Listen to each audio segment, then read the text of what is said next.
them over my 6.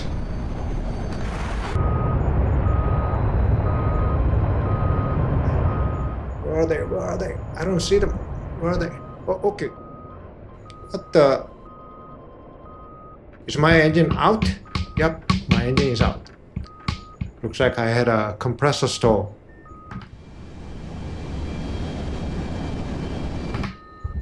Come on. How do I restart it? I forgot. Okay. Okay, it came back. Woohoo! Lucky. Oh, there you are. Whoops.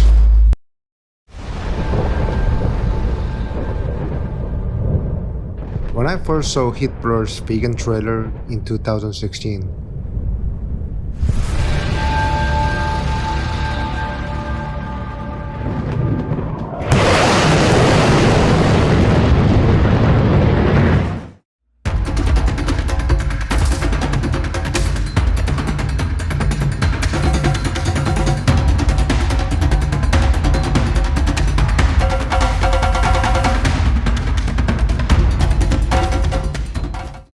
my brain goes, highway landings?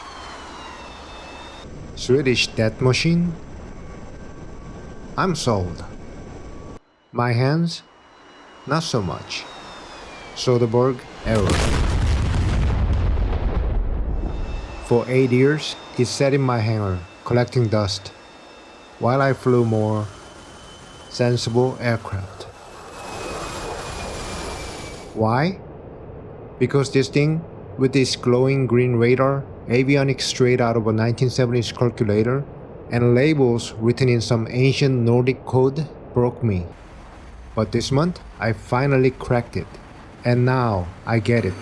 Why this Swedish time machine deserves your rage and your respect.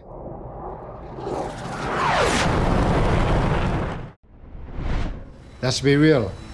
My first flight was just me skimming through the manual, begging for mercy. The CK-37? It's like IKEA's revenge for all furniture I have assembled wrong over the years. I scribbled notes, I watched tutorials, I tried to brute force logic into it. But the moment I stopped fighting it and started thinking like it, everything clicked. Because this isn't a jet. It's a mindset.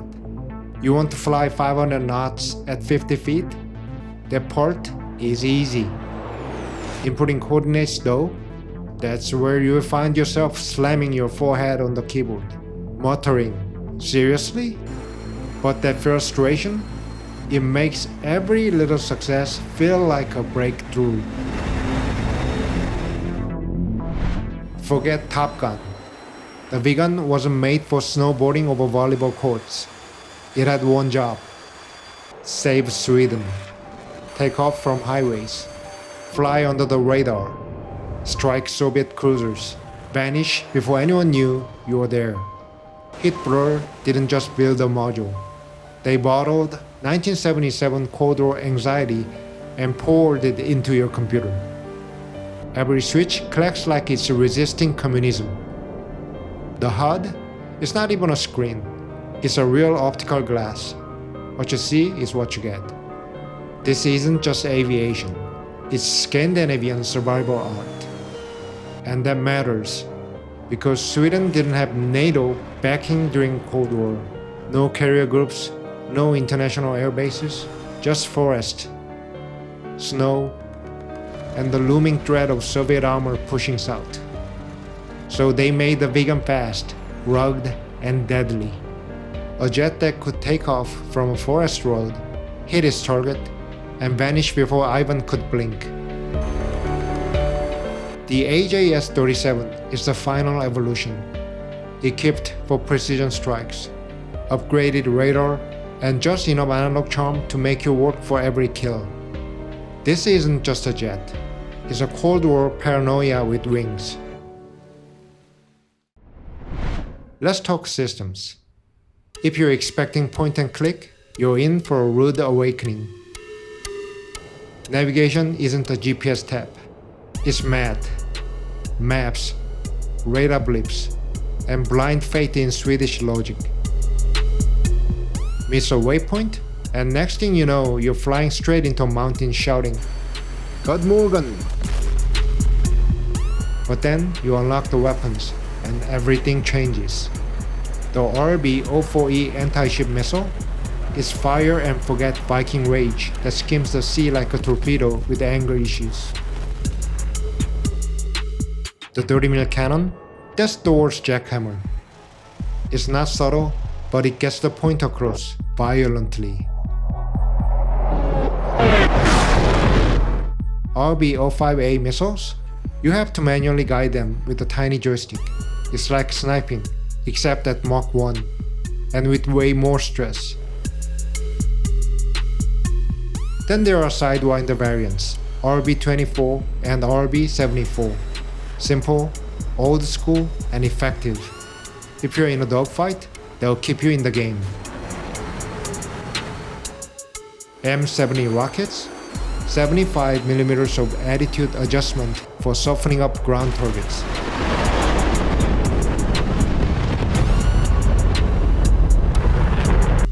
And bombs? Oh yeah. Clusters, general purpose, you name it. The Viggen can flatten a target any way you want. But the true crown jewel? The BK-90, a standoff weapon so elegant, it feels like cheating. Except it's not. You stay low, pop up for just a second, and bam! A pair of glide bombs sail off into the distance, silently scattering their submunitions like divine retribution. No lock-on, no laser guidance, just pure pre-planned destruction. Swedish style. It's the kind of weapon that makes you laugh mid-mission, not because it's funny, but because it's so satisfying. Once you've seen an entire SAM site erased without even getting close, you'll wish every aircraft in DCS had one. Every weapons system demands your full attention. There's no hand-holding, no shortcuts. Just you, some 1970s tech, and your sheer will to survive. But when it all comes together, when you pull off a perfect strike run using nothing but analog buttons and Viking fury, it's Swedish poetry written in explosions.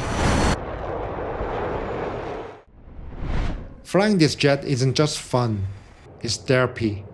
Imagine this, 50 feet above dark water, no moon in sight, your radar pings like a heartbeat searching.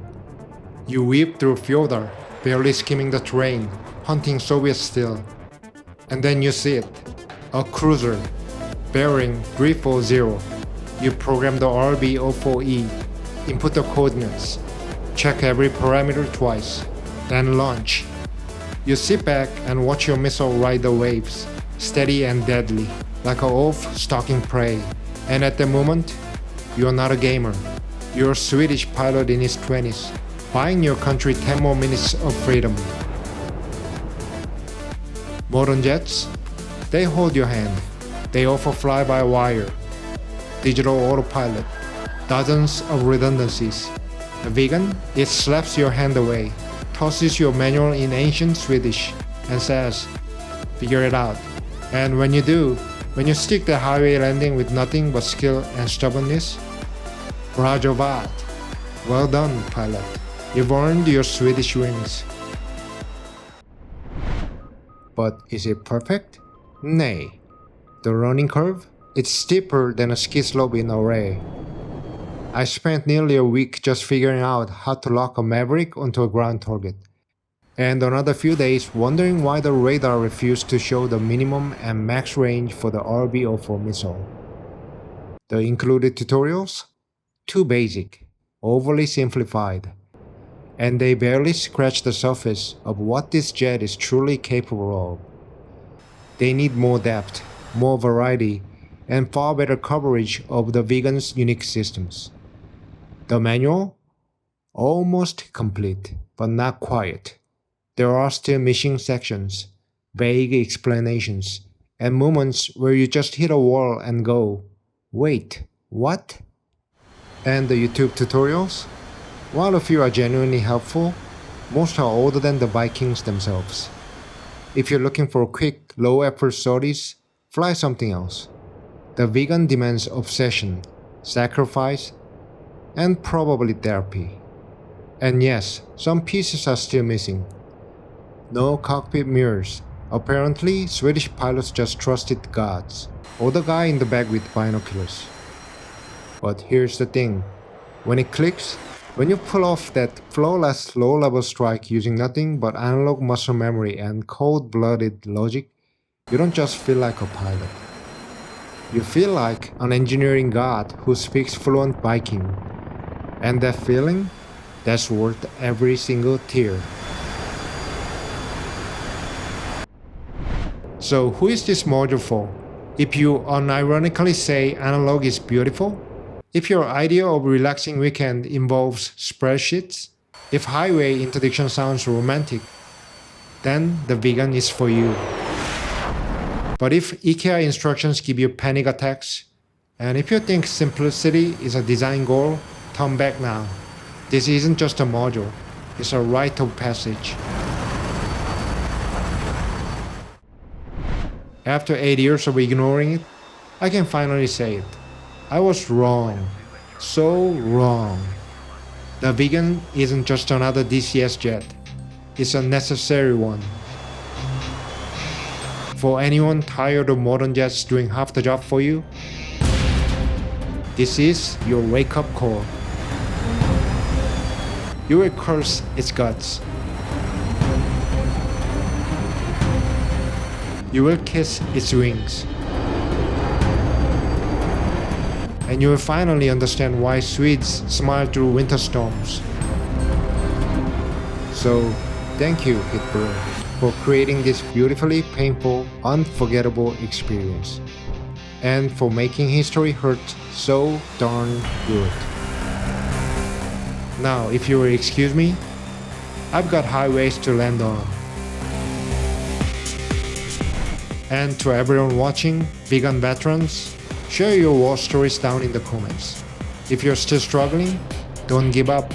Keep at it, and eventually, you will conquer this beast. If you're new and considering the Viggen, well, you've been warned. Smash that like button if you respect the grind. Subscribe for more pain to glory journeys. Fly angry, fly analog, fly Swedish. And as always, I'll see you in the skies. Trailing Edge out.